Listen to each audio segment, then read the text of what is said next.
थेट छत्रपती संभाजीनगरमध्ये आलोय, ज्या ठिकाणी पैठण गेट परिसरामध्ये अतिक्रमण विरोधी कारवाई सध्या सुरू झालेली आहे। अतिक्रमण हटाव ही कारवाई मोहीम राबवताना पाहतोय।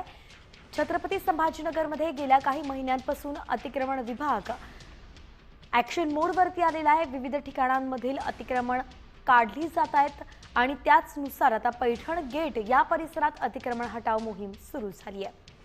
जवळपास मनपाकडून 110 अतिक्रमण हटवली जाणार आहेत आणि त्यासाठी मोठा बंदोबस्त या ठिकाणी तैनात करण्यात आलेला आहे। बुलडोझर आलेले आहे, ज्या माध्यमातून अतिक्रमण हटवलं जात आहे।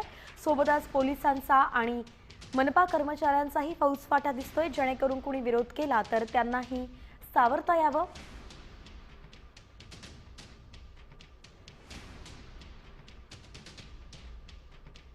महापालिकेच्या निवडणुका तोंडावरती आहेत आणि अशात छत्रपती संभाजीनगरमध्ये अतिक्रमण हटाव ही मोहीम राबवली जाते आहे।